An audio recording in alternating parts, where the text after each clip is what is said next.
Boa tarde a todos. Bem-vindos ao nosso webinar sobre segurança de alimentos para fornecedores Cargill. Esta é a última sessão, a sessão 5, e o tema de hoje é cultura de segurança dos alimentos e o programa Global Markets. Eu peço a gentileza a todos de que se certifiquem de que o áudio do seu computador esteja aberto. O microfone de vocês, como podem ver, é automaticamente silenciado. Então, para fazer as suas perguntas, vocês podem utilizar o painel de perguntas, ali que abriu na sua tela, que nós vamos tentar responder até o final desta apresentação. Este webinar ele será gravado e nós enviaremos a todos vocês posteriormente por e-mail.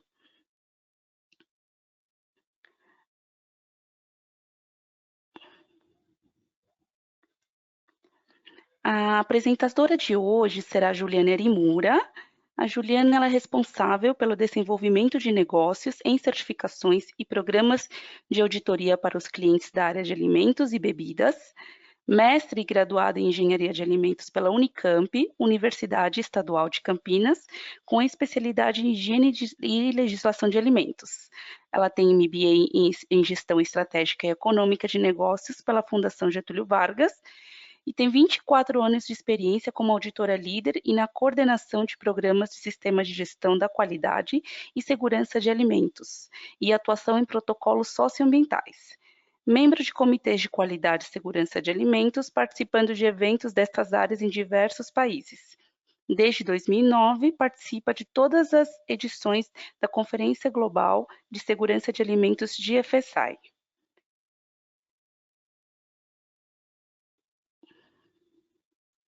Contamos também hoje com a presença de Tiago Moreno, ele é o diretor da Cargill, ele é formado em agronomia e pós-graduado em gestão de segurança de alimentos. Trabalha na Cargill há 15 anos, dos quais os últimos 12 em gestão de segurança, qualidade e compliance de produtos. Responsável por FSQR da Cargill, América do Sul, para os negócios de grãos, alimentos e produtos industriais. Motivado por satisfazer seus clientes através de inovação, melhoria contínua e eficiência dos processos. Agora eu vou passar a palavra para Tiago, ele vai fazer uma introdução. Tiago, me escuta? Boa tarde, eu te escuto. Você me escuta? Escuto muito bem, Tiago. Que bom. Bom, obrigado pelo espaço aqui para conversar um pouco com os nossos participantes. Em primeiro lugar, eu queria agradecer a presença de todos vocês nesse programa de treinamento e dar os parabéns por vocês priorizarem a segurança de alimentos e tomarem ações concretas nas empresas de vocês, no sentido de desenvolver e melhorar a cultura e os sistemas de gestão de segurança. Isso é fundamental. Foram 5 webinars, né, o treinamento, então obrigado pelos que puderam participar dos 5 presencialmente. Os que não puderam, os que não puderam, e também vocês que puderam, claro, o material vai estar disponível para vocês consultarem futuramente. E para que isso tudo, né? Por que a Cargill apoia esse programa? Pelo menos a minha avó já dizia que é melhor prevenir do que remediar. E isso também é válido na cadeia de alimentos. Então, quanto antes a gente consegue, na cadeia, identificar os perigos que a gente tem para os nossos produtos e mitigá-los, mais barato vai ser, mais efetivo, mais seguro vai ser, mais controle a gente vai ter. Então, se eu consigo tratar uma matéria-prima, é muito melhor fazer isso lá na ponta do que segurar o produto final, recolher o produto final, etc. É mais barato para quem está produzindo em cada uma das etapas, é mais barato, no fim das contas, para os próprios clientes. E para que isso funcione de acordo, esses programas de qualificação de fornecedores que existem em cada etapa da cadeia, eles são fundamentais. Assim como nós, Cargill, buscamos qualificar os nossos fornecedores, nós da Cargill também temos que ser qualificados pelos nossos clientes e assim vai, né? Os clientes dos nossos clientes também qualificam, nós qualificamos nossos fornecedores, os nossos fornecedores deveriam buscar qualificar os seus fornecedores e é bom que seja assim, para que justamente a gente tenha uma cadeia cada vez mais e sempre bem protegida. Nas diversas etapas da cadeia, principalmente no começo, é mais provável que a gente encontre empresas menores ou que tenham um processamento mais simplificado dos produtos primários. E é menos provável também, por serem menores, que essas empresas já tenham alguma certificação em food safety ou um sistema de gestão de segurança mais estruturado que são mais comuns em empresas de maior porte. O programa, o Global Markets, ele visa preencher justamente essa lacuna, oferecer então um caminho para essas empresas aprimorarem os seus processos de segurança dos alimentos, para que padrões mínimos e comuns ao longo do mercado, da indústria, sejam atingidos. Esse caminho básico do Global Markets, ele então é um excelente ponto de partida para sistemas mais complexos, como os diferentes esquemas de certificação que são reconhecidos pelo GFSI. E além disso, ele é a pedra fundamental dos processos de cultura de qualidade e de segurança que são necessários para qualquer empresa de alimentos. Então, obrigado mais uma vez a todos vocês que estão participando, obrigado, DNV, pelo treinamento. Desejo sucesso a todos, né, ao longo da jornada da segurança dos alimentos. É um processo, nunca tem fim, e isso é bom, porque a gente está sempre melhorando e evoluindo. Então, bom trabalho, contem sempre com a parceria da Cargill, fiquem à vontade para nos procurar em qualquer momento aí, conforme vocês precisem. Obrigado, bom treinamento a todos. Muito obrigada, Thiago. Aqui quem fala agora é a Juliane, agradeço então ao Thiago pelas palavras. Eu vou compartilhar minha tela agora com vocês. E aí, como o Thiago bem falou, a gente está na quinta e última sessão desse programa, né, de webinars, promovido pela Cargill aos seus fornecedores. Nós iniciamos com o primeiro webinar falando do programa 100, né, programa para avaliação de fornecedores e parceiros da Cargill. Passamos, então, aos programas pré-requisitos, um segundo webinar, falamos sobre o APPCC, o HCCP, depois de todas as ferramentas para elaboração de um plano de ações corretivas, estudos de causa, e finalmente chegamos aqui para abordar um tema que está sendo bastante comentado, falado, implementado, que é a cultura de segurança de alimentos, e para aqueles que estão começando o programa Global Markets, né? Então, aqui a ideia hoje é a gente abordar, eu mudei a ordem, né? Apesar do título falar de cultura primeiro, eu vou dentro do programa evolutivo, e aí eu vou abordar um pouco do que é o programa Global Markets, né?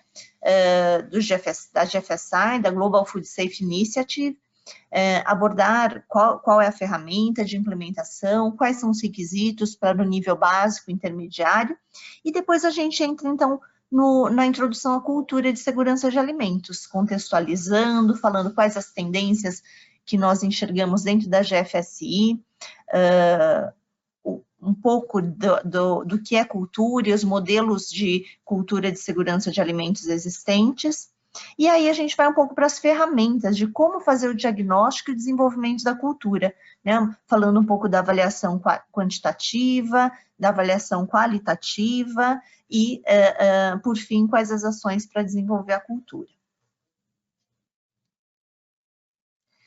Bom, vamos começar. Eu sei que muitos dos que estão aqui me escutando já sabem o que é a GFSI, a Global Food Safety Initiative, mas esse slide ele resume um pouco, né, qual é a visão, a missão e o que a GFSI faz ou não, né? Mas assim, basicamente, esse grupo surgiu dentro do The Consumer Goods Forum, né, na época dos anos 2000, onde os varejos, as grandes indústrias globais, incluindo a Cargill, né, estavam discutindo, poxa, a gente está com uma preocupação grande em função de vários casos aí de alimentos contaminados na cadeia de fornecimento, e aí todo mundo passou a fazer auditoria nos seus fornecedores, e isso foi uma crescente, né, e no fim todos enxergaram isso como ineficaz, porque uma empresa recebia, e até hoje ainda recebe, muitas auditorias dos seus clientes.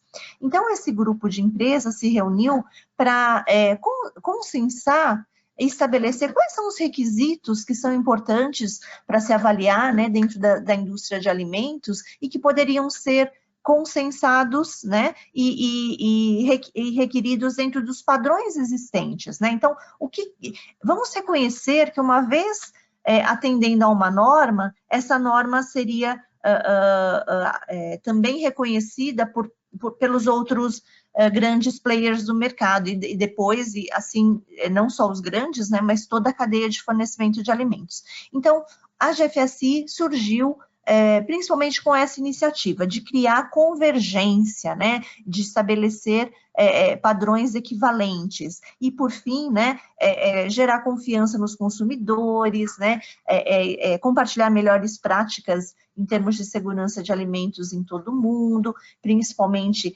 trabalhando com as pequenas e médias empresas, reduzindo os custos, né, e resíduos para os consumidores e produtores. Então, dentro desse contexto, é o papel da GFSI reconhecer esses programas de certificação, reunir uma rede aí de especialistas globais em segurança de alimentos, né, e promover aí as mudanças em questões estratégicas através de projetos que interessam a todas as partes. A GFSI, ela não elabora política para varejistas, fabricantes ou proprietários de normas, ela não conduz qualquer atividade de credenciamento ou certificação, ela não possui um programa próprio, né, de certificação e nem realiza treinamentos, e ela possui o foco em segurança de alimentos, né? Outros temas aí, como bem-estar, bem-estar animal, meio ambiente, ética em compras, está fora da discussão desse grupo, tá?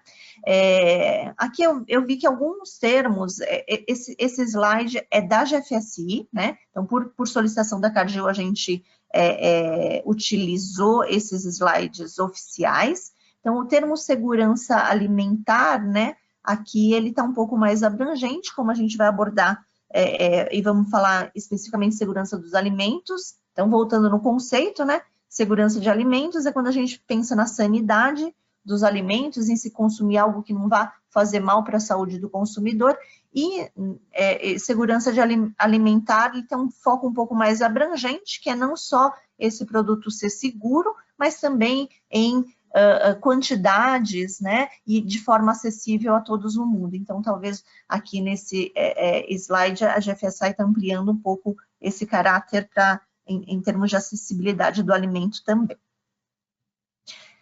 E falando então do benchmarking das normas reconhecidas, estas são as atuais normas reconhecidas pela GFSI, né? Algumas são bastante comuns aqui no Brasil, principalmente a BRC, FSSC, Global Gap, IFS, entrando agora SQF, né?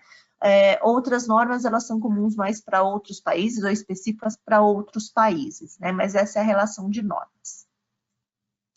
E assim, pensando na certificação, né? Como alcançar a etapa de certificação? Então, a gente sempre diz que, né, primeiro a gente tem que engatinhar para daí, né, começar a se levantar e depois andar e aí correr, né? Então, sempre começamos o passo a passo da certificação, começa pelo compromisso da alta direção. Então, em primeiro lugar, a alta direção tem que estar envolvida, tem que estar consciente da importância, né, como parte, a segurança de alimentos como parte aí da estratégia dos seus negócios, e aí envolver toda a equipe, né, não só um departamento de qualidade, uma pessoa da qualidade, mas toda a organização, toda a equipe. Treinar, capacitar, né, quando eu quero me certificar numa norma, tem que conhecer os requisitos a que eu serei avaliado, executar muitas vezes mudanças estruturais. A gente sabe que tem muitas empresas que elas datam, né, muito antes de existirem algumas legislações, até mesmo de boas práticas, e muito mais do que das normas de segurança de alimentos. Então, muitas vezes existem mudanças estruturais a serem realizadas, físicas até, né? Implementar um sistema de gestão e depois trabalhar na melhoria contínua desse sistema de gestão. Então, nesse sentido, desse passo a passo, né, para até se chegar em uma certificação, é que a GFSI, ela criou o programa de mercados globais, o programa Global Markets, né, que é uma ferramenta gratuita voluntária. O objetivo dela é orientar as empresas, dar o passo a passo para a certificação, principalmente para as empresas de pequeno porte, as menos desenvolvidas, né? Se considera desde a cadeia de produção primária, então existe um checklist específico para a cadeia de produção primária e outro para manufatura, né? E aí existe um protocolo que pode ser acessado pelo site do mygfsi.com. É mygfsi.com. A ideia, né? Aqui as normas aqui estão um pouco digitalizadas, mas eu gosto de mostrar esse gráfico que mostra mais ou menos o que se contempla, o que se espera em 3 anos, né? Então, se começaria pelo nível básico, trabalhando principalmente no programas pré-requisitos, boas práticas. Depois de 12 meses, se atingiria o nível intermediário. Depois se complementaria os requisitos, né? Até se atingir a certificação de um esquema que a empresa escolheu. Então, a gente tem também, né, aqui uma outra forma de ver o programa, né, é uma ferramenta voluntária, onde a empresa começa, então, fazendo uma autoavaliação, né, quando está preparada, ela busca, então, uma empresa credenciada para fazer a sua avaliação, né, e aí segue no seu caminho rumo à certificação. Se ela verifica que não está preparada, ela vai buscar, então, a implementação ou ajuda na implementação dos requisitos, ok? Aqui é importante, né? Basicamente, o que contempla dentro do manual de benchmark da GFSI, o nível básico 35% e o nível intermediário 65%. Aqui talvez não fique muito claro de vocês enxergarem, porque a figura é pequena, né? Eu procurei até quebrar em 2 para poder mostrar, mas assim, a ideia aqui é mostrar qual o passo a passo, né? Então, para o fornecedor, eu entro lá no link, mygfsi.com, www.mygfsi.com, dá para baixar os documentos, né? Depois eu vou entrar e mostrar quais são esses documentos, o manual para treinamento, o checklist, né? Aí o fornecedor, a empresa avalia, né? E verifica, eu sou capaz de fazer por conta própria a minha autoavaliação? Se sim, ele realiza a autoavaliação e segue para a decisão se ele vai seguir na entrada pelo nível básico ou intermediário. Se não, ele contrata uma empresa de auditoria, um prestador de serviço, um consultor no mercado, para ajudá-lo nessa autoavaliação. E aí ele decide, vou então para a entrada no nível básico intermediário, né? Ou então eu vou seguir aí numa avaliação, numa capacitação e melhoria contínua, tá? Uma vez que eu seguir, por exemplo, nível básico, eu vou ter o nível básico emitido, né? E se eu não atingir o nível básico, volto aí a implementar, né? Formação, mentoria e um plano de ação corretiva. Se eu atingir, sim, o nível básico, eu posso solicitar, então, o nível intermediário. E aí, a mesma coisa, né? Se eu tiver o nível intermediário não tiver atingido, eu volto às ações de mentoria, de formação, implementação de um plano de ação corretiva e volto aí uma reavaliação do nível intermediário em 12 meses, ok? Se sim eu atingir, aí eu vou decidir, então, que esquema de certificação eu vou seguir, trabalhar na implementação e buscar, então, a certificação. Então, essa é a ideia do programa do passo a passo do programa de mercados globais, do Global Markets. E o que inclui? Quais são os requisitos, né? Então, o nível básico, nessa coluna à esquerda, a gente tem os requisitos do nível básico segunda edição e na direita o intermediário. O nível intermediário, que a gente mostra aqui no nível intermediário, é tudo que tem no básico mais esses requisitos adicionais, né? Então, a gente vê aqui, ó, nível básico, especificações, rastreabilidade, gestão de incidentes na segurança de alimentos, controle de produtos não conformes, ação corretiva, responsabilidade da direção, requisitos de manutenção de registros, controle de dispositivos de medidas, dispositivos de medição e monitoramento e treinamento. E aí, a gente tem aqui no intermediário, complementando o que tem no básico, então tem que implementar tudo isso e mais. Requisitos adicionais de rastreabilidade, requisitos adicionais de gestão de incidentes, responsabilidade da direção, mais requisitos de documentação, mais requisitos com relação a dispositivos de medição e monitoramento, calibração, mais requisitos de treinamento e ainda novos requisitos para procedimentos, tratamentos de reclamações, análise do produto, compras, aprovação do fornecedor e monitoramento do cumprimento. Depois, continuando para as seções B e C, né? A B de boas práticas de fabricação, então aqui no básico entra quase todos os requisitos de boas práticas de fabricação. Higiene pessoal, né? As instalações, limpeza e desinfecção, controle de contaminação dos produtos, controle de pragas, qualidade da água, instalações do pessoal, gestão de resíduos, armazenamento e transporte. Aí no intermediário, além desses requisitos, ainda tem requisitos adicionais de armazenamento e transporte e manutenção das instalações e equipamentos. E no bloco C, né, controle de riscos alimentares, entra aqui tarefas preliminares no nível básico e controle de alérgenos. E para o intermediário, já tem então a implementação do APPCC e aqui seria Food Defense, proteção alimentar foi traduzido como, Food Defense foi traduzido como proteção alimentar. Então, basicamente, né, então temos os requisitos que contemplam cada nível.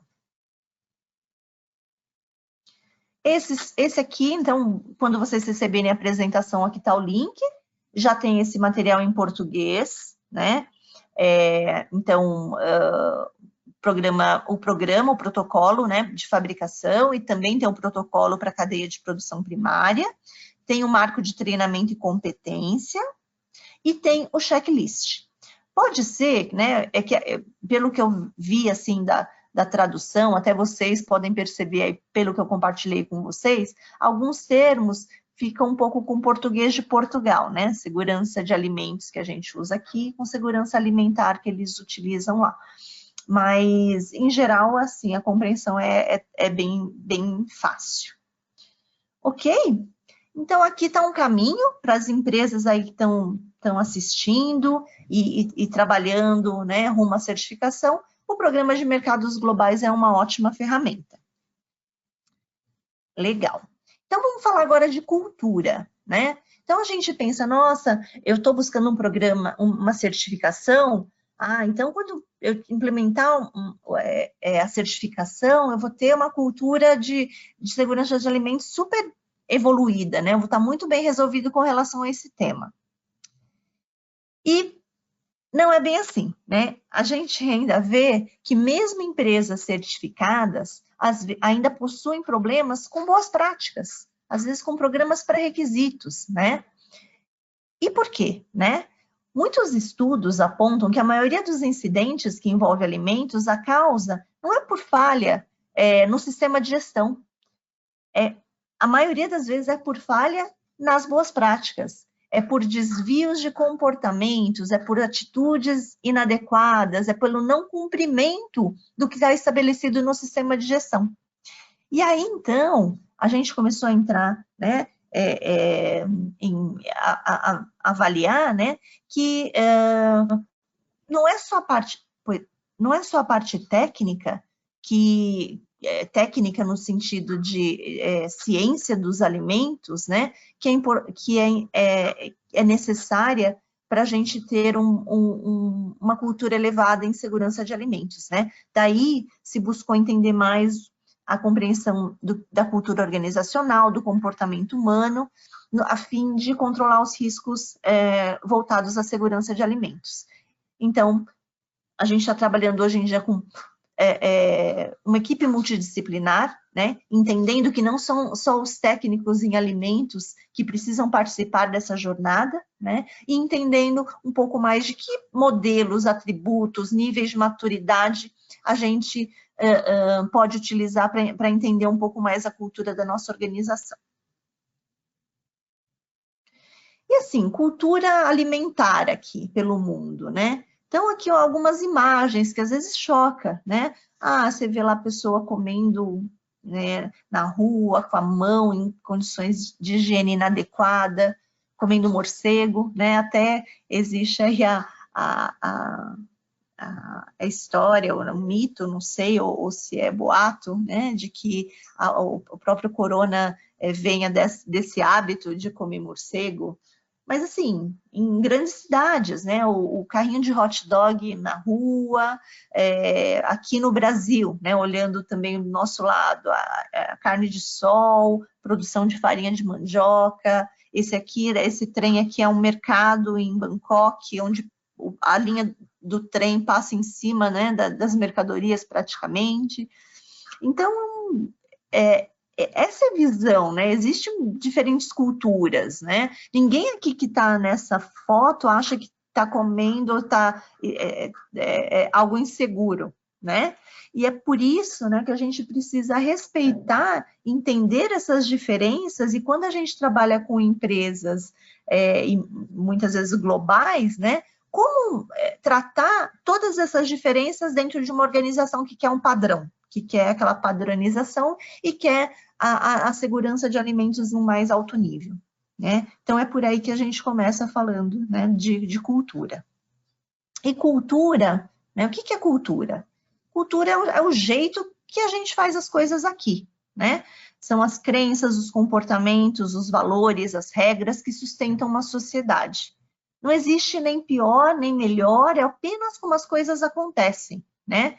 E comportamento é diferente de cultura. Às vezes a gente pensa que mudar o comportamento, né, para uma determinada atividade, a gente já está mudando a cultura. Não, são coisas diferentes. Existem, né, muito mais temas que têm que ser trabalhados que não somente o comportamental.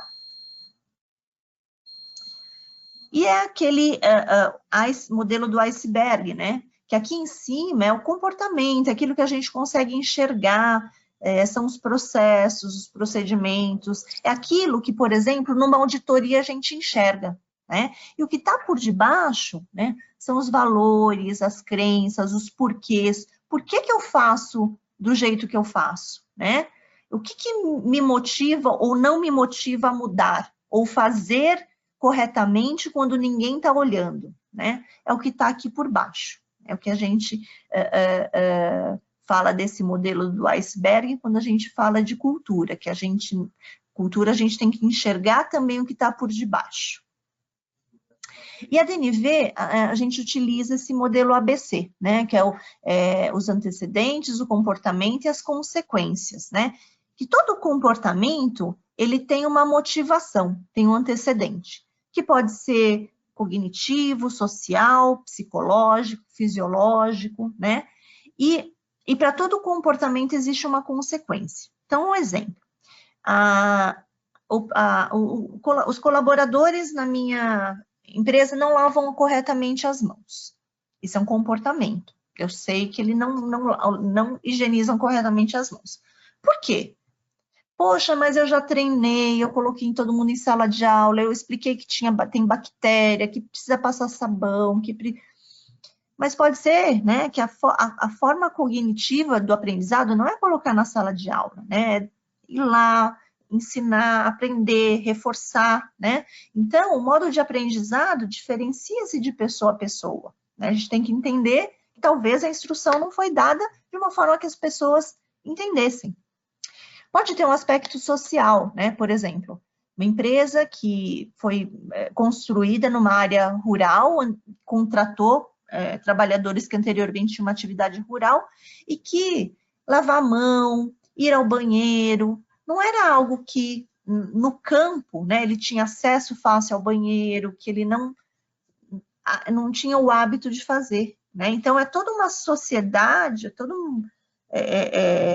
são pessoas que não traziam esse hábito, né? E muitas vezes, dependendo da moradia, das condições de moradia de um colaborador, ele não tem as condições de higiene para fazer em sua casa, né? Pode ter também um aspecto psicológico, né? Tá bom, eu entendi, só que o meu chefe não faz, eu não tenho um exemplo. Então, assim, na minha cabeça, eu não preciso fazer, né? Porque alguém que é mais que eu não faz. Então, o fisiológico, né? a água é gelada, né? A fábrica fica numa área fria, a água é gelada, eu não consigo, não vou lavar rapidinho, não vou seguir o passo a passo e ok, né? Então, antes de julgar o comportamento, por que não se lava, entender esses antecedentes. É nesse modelo que o diagnóstico qualitativo trabalha. E também as consequências, né? Qual é a consequência de uma atitude correta? Existe uma recompensa? Ou qual é a consequência de uma atitude incorreta, de se fazer errado? Existe também uma consequência, né? É chamada atenção, é demeritada aquelas pessoas, porque se todo mundo que faz certo ou errado não tem nenhum reconhecimento diferenciado, não existe uma consequência, fazer certo ou errado, tanto faz, né? Então, é esse modelo que a gente utiliza. E aí, cultura de segurança de alimentos pode ser definida, então, como as atitudes, os valores, as crenças compartilhadas por um grupo de pessoas no que diz respeito à segurança de alimentos, né? É o jeito, então, como se produz alimentos aqui. E aí, eu queria compartilhar com vocês uma pesquisa que a DNV fez em 2018 e publicou na Conferência Global da GFSI de 2019, em colaboração com a GFSI, sobre o que vem no futuro para a segurança de alimentos, né? Essa pesquisa, então, foi entre novembro e dezembro de 2018, envolveu mais de 1.600 profissionais do setor, Europa, América do Norte, América do Sul, América Central e Ásia, né? A grande maioria da Europa e dos Estados Unidos, e também teve a colaboração de alguns proprietários de norma, como o BRC, IFS, SQF, Canadá Gap. Também participaram empresas que a gente descreveu como líder, né? Que as empresas líderes, elas foram classificadas assim por serem aquelas que consideram segurança de alimentos como uma extensão da estratégia dos seus negócios.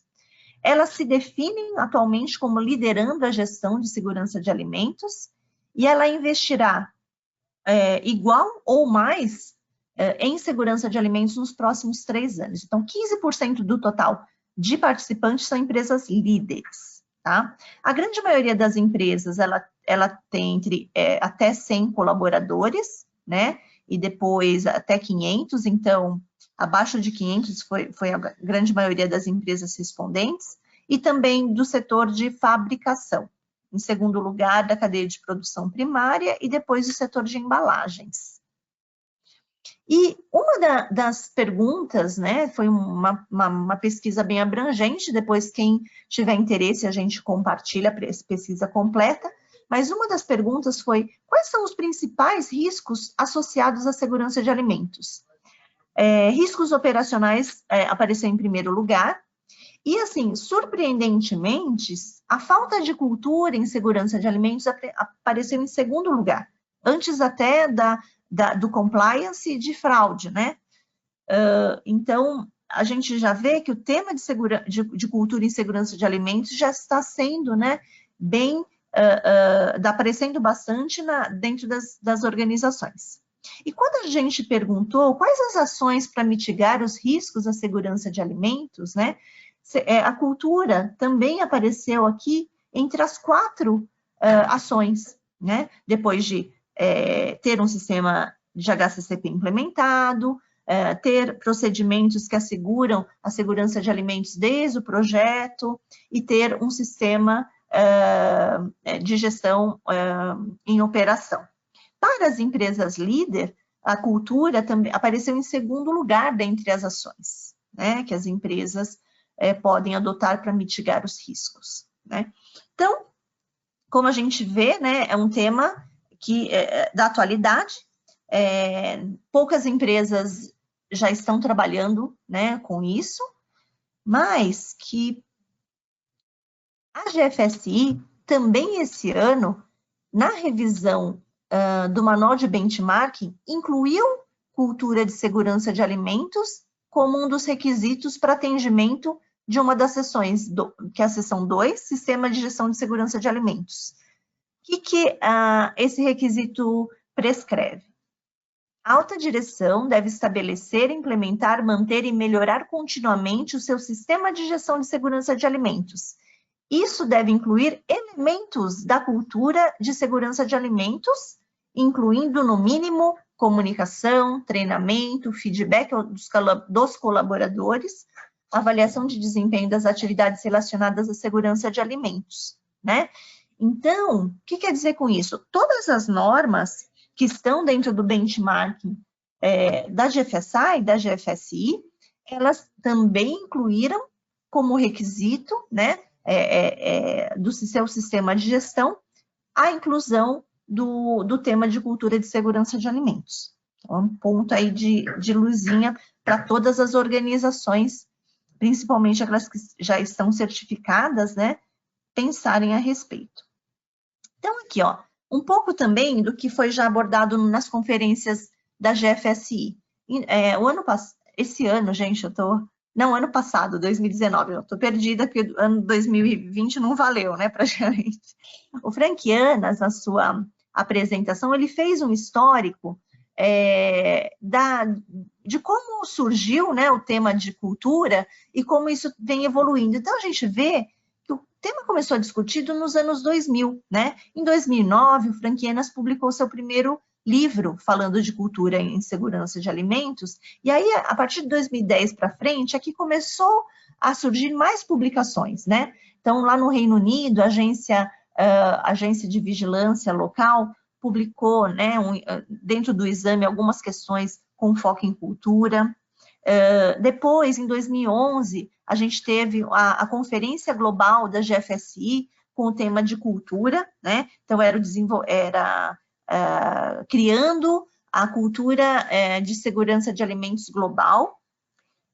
Em 2012, a mesma agência do Reino Unido publicou um kit, que depois a gente vai falar, um toolkit de orientação aos seus inspetores para avaliação de cultura nos estabelecimentos. E aí, daí para frente, a gente teve várias publicações, inclusive do FJ, em 2015, enfatizando a cultura dentro do FISMA. Em 2016, a BRC, né, publicou também um módulo adicional para avaliação de cultura. Em 2018, a GFSI publicou o Position Paper, né? Então, a gente vê, assim, que o tema de cultura está evoluindo, mas ainda é recente, né?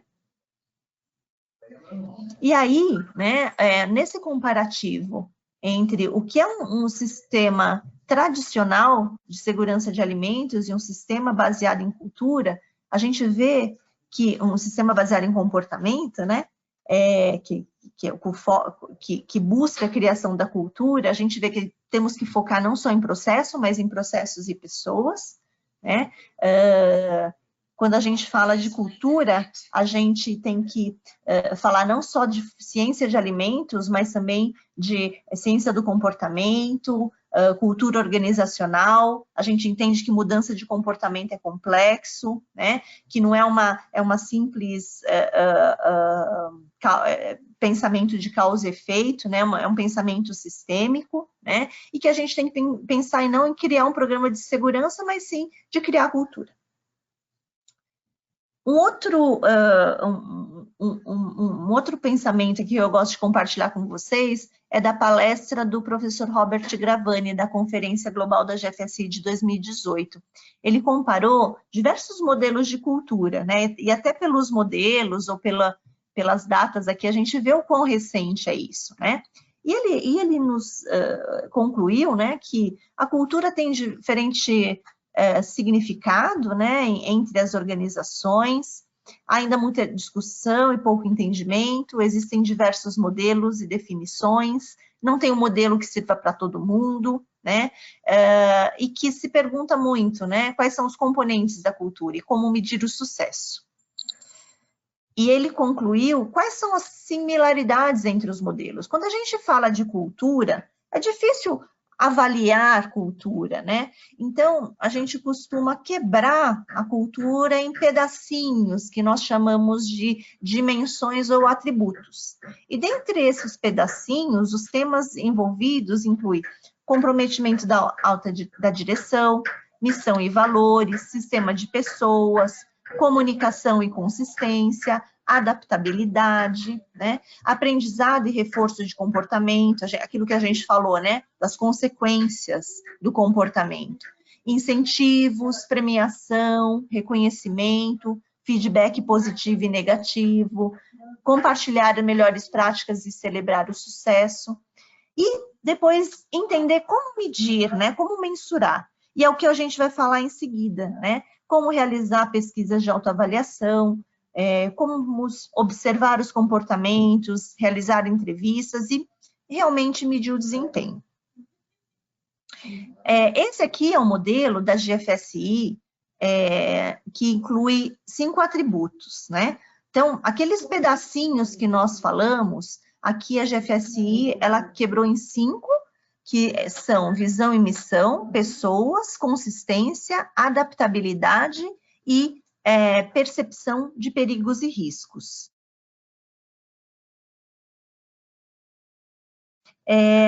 Então, e para cada um deles inclui assuntos, né? A BNV, a gente já utilizava antes um outro modelo, né? Que esses pedacinhos, esses atributos ou essas dimensões são 7, tá? Então, a gente trabalhava com esses 7, que são liderança, conhecimento organizacional e aprendizado, disciplina operacional, trabalho em equipe e cuidado mútuo, condições ambientais e recursos, percepção e identificação de riscos e reconhecimento. Vocês notam que entre aquele modelo do GFSI e o modelo da DNV, né, existem muitas similaridades, a nomenclatura é diferente, o número de atributos é diferente, mas no final, todos os assuntos são avaliados, né? Todos os assuntos, de acordo lá, até como o professor Robert Gravani estudou e encontrou essas similaridades, eles são avaliados, tá? Então, por isso que hoje a tendência, em geral, é seguir o modelo da GFSI. A grande maioria das empresas estão seguindo essas dimensões, por ser um padrão, né, global, né, internacional e reconhecido. Não é um padrão, né, é uma guia, mas a grande maioria está seguindo, mas não é necessariamente uma regra, né, e que as empresas podem trabalhar esses pedacinhos da forma como bem melhor entender. Esse aqui também é um modelo muito utilizado, da agência do Reino Unido. Eles também utilizam outras dimensões, outros atributos, mas um ponto interessante que eles utilizam é a descrição de maturidade, né? A descrição dos níveis de maturidade, né? Que vão desde daqueles não cumpridores deliberados, passando então para os cumpridores duvidosos, cumpridores dependentes, os cumpridores proativos e os líderes. Então, aqui, representando de uma outra forma, né, a forma como se pode avaliar os níveis de maturidade dentro de uma organização, né? Começando assim, desde os não cumpridores deliberados. Eu não tenho, acho que segurança de alimentos não é importante para mim, sempre trabalhei dessa forma e o meu negócio não precisa disso, né? Os duvidosos, o fiscal veio aqui, a gente teve uma fiscalização que exigiu, então a gente vai mudar, mas assim, cumpre para poder continuar trabalhando, para poder, né, mas ainda duvidam que é um tema importante para eles, que segurança de alimentos é importante para eles. Aqueles dependentes, e eu vou dizer para vocês que a grande maioria de empresas certificadas estão aqui, elas já entendem que precisam cumprir, mas elas precisam de um cliente solicitar uma melhoria, a norma ser revisada para implementar outra melhoria, né? Ter uma não conformidade para ir corrigir, né? Então, a gente está aí no meio, né, da escala de maturidade da cultura. Os cumpridores proativos são aqueles que se antecipam, né? Eles buscam enxergar qual que é o benchmark? Onde mais eu posso melhorar? Ele já está trabalhando em melhorar de uma forma proativa, né? Até como a própria nomenclatura diz. E a empresa líder é aquela que vê a segurança de alimentos como parte da estratégia dos seus negócios. É aquela que não consegue atuar sem ter segurança de alimentos como no topo dos seus valores. É aquela que realmente se sente orgulhosa de ser a melhor do seu setor. Né? Então, é mais ou menos essa definição. Existem outras, né? Isso aqui é uma nomenclatura que a gente extraiu lá da referência da Food Standards Agency do Reino Unido. Mas tem outras, tem assim, iniciante ou reativo, né? Então, existem outras nomenclaturas que podem ser aplicadas, e aí a empresa pode trabalhar também com o seu próprio modelo. A DNV, então, para o diagnóstico qualitativo, depois eu vou falar mais a respeito, ela utiliza essas definições de modelos de níveis de maturidade. Então, qual que é a nossa abordagem, né? A DNV, ela trabalha assim, começando por uma avaliação quantitativa, tá? Não necessariamente uma fase depende da outra. Tem empresas que começam diretamente com uma avaliação completa qualitativa, né? Mas aqui eu vou falar o passo a passo que pode ser seguido, começar com uma autoavaliação, revisar esses resultados, executar a avaliação completa, a qualitativa em campo, e depois trabalhar no desenvolvimento da cultura e depois em reavaliações e melhoria contínua. O que seria uma avaliação quantitativa, uma autoavaliação, né?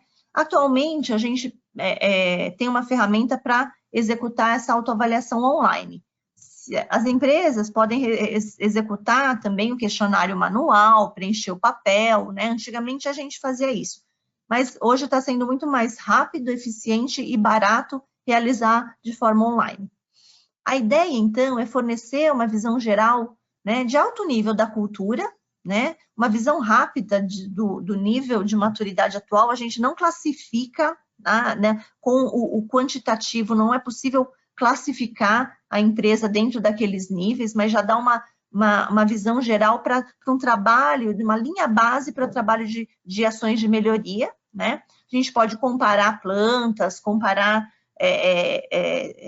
a opinião, a percepção, né, em diversas funções, né, entre os turnos, né, e permite a primeira exposição dos funcionários ao tema de cultura de segurança de alimentos. Em geral, eu pus aqui o tempo em 15, 30, a experiência está mostrando que é menos que isso. Entre 10, 15 minutos, os participantes preenchem essa autoavaliação. A gente começa, então, elaborando um questionário, definindo os atributos, definindo quais são as perguntas, a amostragem-alvo. Então, a gente passa, então, o link para aplicação para a unidade, disponibilizando os links de acesso, e depois compila essas informações em Power BI ou planilhas de Excel, para que as empresas possam utilizar esses dados e analisar criticamente. A DNV também ajuda, se necessário, a interpretar esses resultados de uma forma, né, ajudando a utilizar melhor esses resultados se a empresa precisar. Então, como funciona assim, né? Se aplica o questionário online, né? Cada planta, se eu tiver mais de uma planta, responde, depois se compila através de relatórios corporativos. Esse link, se vocês, né, puderem, quiserem, vocês podem usar esse QR Code, tá comum agora, né, os programas de TV, vamos usar esse QR Code e tal, para ter uma demo de como seria o preenchimento de um questionário. Não é um questionário completo, é um demonstrativo de um questionário que a gente usou no evento da GFSI. Ele tá em inglês, tá, mas a gente, obviamente, no Brasil a gente tem os questionários em português. Eu acho que depois também, se vocês não conseguirem escanear agora, podem tentar depois com o envio da apresentação. E aí a gente começa perguntando qual a posição, qual é a sua idade, tempo no grupo. A gente não pergunta o nome, é confidencial, tá? E também para respostas onde tem menos de 4, né? Que, por exemplo, um diretor com mais de 40 e tantos anos, com mais de 10 anos de empresa, já sei quem é a pessoa, né? A gente procura também não deixar aberta o questionário para compilação quando tem menos de 4 respostas que são comuns, para não individualizar. A ideia não é individualizar a questão, mas sim dar um panorama geral da visão dos colaboradores. E aí entra, então, as perguntas aqui para visão e missão, né?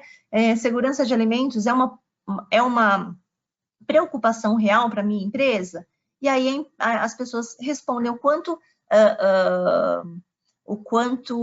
concordam plenamente, não concordam nem discordam plenamente, né? Então, uma pergunta estruturada em 5 níveis. E aí, aqui é bem fake, viu, gente? Mas a ideia é isso, a gente vai ter a pontuação para cada um dos atributos, aqui no caso os atributos do Position Paper da GFSI, a gente pode ver como são as diferenças entre respostas entre funções, entre tempos na empresa, entre idades, entre turnos.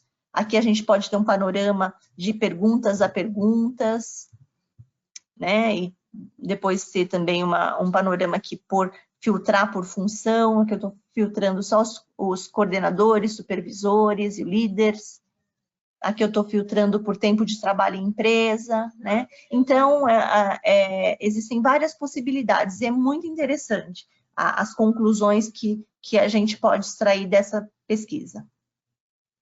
Depois, a outra avaliação, uma avaliação um pouco mais profunda, é a avaliação qualitativa, que é o diagnóstico em campo, que normalmente a gente faz uma visita, a gente faz através de entrevistas, grupos focais, analisamos previamente a documentação, mas não com enfoque de saber se está conforme ou não conforme. Não é uma auditoria. A análise da documentação é para entender como funciona a empresa, né?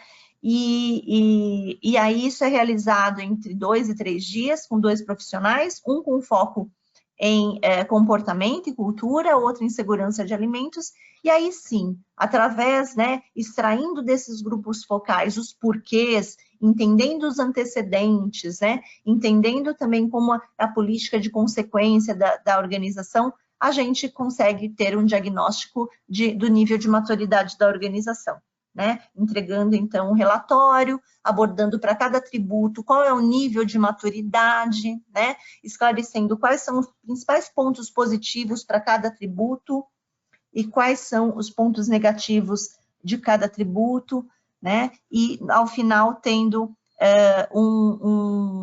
uma média, né, uma pontuação média final e uma classificação do nível de maturidade daquela organização.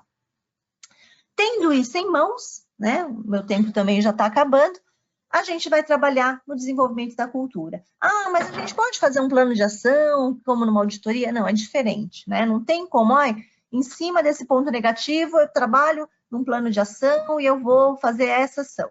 Não é assim que funciona, né? Às vezes a percepção de um determinado ponto, por exemplo, de pouca capacitação, né? Não é a ação corretiva não é dar mais treinamento, é entender por que mesmo estando capacitada, ela entende que a empresa não está investindo em capacitação, né? Às vezes é uma ação de comunicação, né? Que a gente tem que mudar e não o plano de capacitação. Então, as ações, né? Que podem ser adotadas, podem ser trabalhar num plano de comunicação, redefinir responsabilidades, trabalhar numa política de reconhecimento, relacionar quais as atividades-chave em qualidade e segurança dos alimentos, estabelecer regras de equalização, capacitar a liderança tem que ser o exemplo, né? Definir os padrões de desempenho, às vezes criar KPIs, se eu tenho KPI só, indicadores de desempenho só focado em produtividade, né? Por que eu vou trabalhar, né, na segurança de alimentos, em melhorar os aspectos voltados ao sistema de gestão de segurança de alimentos, né? Então, trabalhar com oficinas de desenvolvimento, tudo isso, né, são possibilidades de ações de desenvolvimento após os resultados dos diagnósticos. E aí, a gente vai trabalhar, né, nesse desenvolvimento de cultura e mudando, aumentando aqui, né, trabalhando na evolução da cultura nas organizações. Ok? É um tema longo, né? Eu procurei falar de uma forma resumida e rápida sobre esses dois importantes temas, que é a ferramenta de mercados globais, Global Markets e cultura em segurança de alimentos. Agora, né, aproveitar esses 4 últimos minutos, eu quero entender de vocês, né, como está a jornada de desenvolvimento da cultura de segurança de alimentos na sua empresa. E aí eu vou abrir aqui uma pool. Deixa eu ver se ela está... Ok, eu abri para saber se vocês ainda não iniciaram, se já fizeram um diagnóstico inicial, se já, após o diagnóstico, já estão trabalhando num plano de desenvolvimento, ou já estão bem avançados, já evoluindo no nível de maturidade. Quero entender de vocês, se vocês puderem me responder.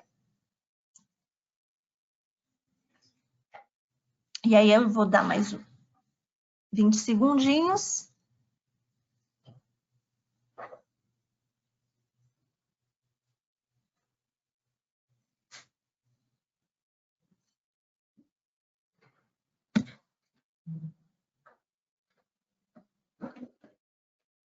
40% só votou, hein, gente?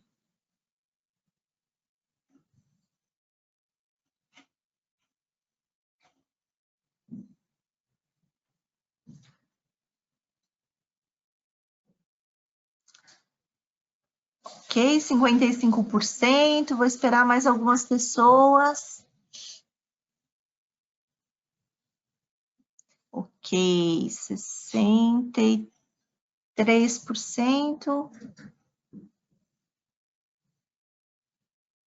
Ok, vamos parar. Eu vou falar aqui o resultado.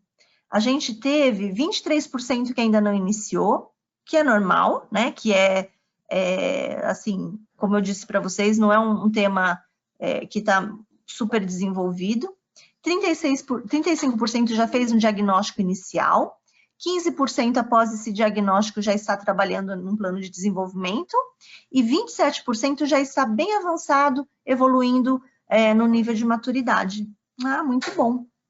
Muito bom. Agora aqui, vou fechar. Não sei bem se eu fechei corretamente.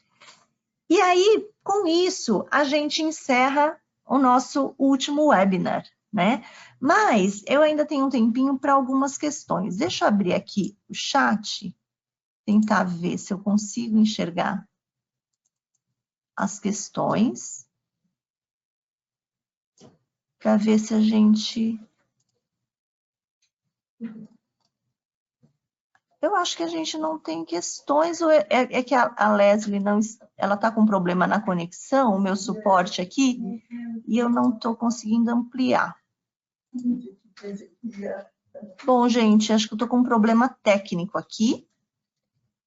Eu vou fazer o seguinte, eu vou mandar as respostas para suas dúvidas por e-mail, porque eu estou com um problema de não acessar as questões. Ju, tá me ouvindo? Agora sim. Uhum. Ah, tá. Teve uma questão, tá? Ok, Você a consegue autoavaliação... Isso, eu vou ler. A autoavaliação é aceita? Não conheço nenhum caso em que não seja obrigatório a contratação de uma certificadora, se possível um exemplo de empresa ligada ao GFSI que aceita a autoavaliação. Uhum. Sim, é assim, não existe metodologia... Oi, desculpa. Isso, só isso. Tá bom. Não existe assim, não é explícito, né? A metodologia, o que vocês viram, o que o GFSI estabelece é que a organização ela tem que já estar trabalhando dentro dos temas voltados à cultura, né? Em termos de comunicação, feedback dos colaboradores, né? Então, a autoavaliação é uma ferramenta de feedback dos colaboradores, né? E aí, dentro dela, a gente pode trabalhar com todos aqueles temas. Ela é sim, ela é a base para quem trabalha com cultura, de entender qual a percepção dos colaboradores, né, com relação à cultura. Nem sempre a percepção das empresas, ela é correta, né? Então, o qualitativo, ele te dá um pouco, ele refina os resultados que a gente teve na quantitativa. Mas ela é sim, é um ponto base e já atenderia. É claro que não é só realizar, olha, eu fiz e deu esse resultado. Como se trabalhou nesse resultado? Como se avaliou criticamente esses resultados? Do que você realmente conseguiu extrair e enxergar como realidade para você trabalhar nesses pontos e trabalhar aí na maturidade da cultura da sua organização? Tá? Mas, assim, um ponto primordial, né? O envolvimento da alta direção. Por isso que, onde que a GFSI incluiu esse tema, né? Justamente no ponto onde a alta direção deve estar comprometida a implementar o sistema de gestão e incluiu ali dentro que deve incluir, inclui os temas de cultura e segurança de alimentos. Ok, gente, já passamos o nosso tempo. Mais uma vez, eu quero agradecer a participação de vocês, agradecer a Cargill, né, também por esse espaço, me colocar à disposição e desejar, já estamos em dezembro, um feliz 2021 para todos nós, que seja muito melhor e tem que ser, né, não tem como não ser, que 2020. Um grande abraço a todos, boas festas.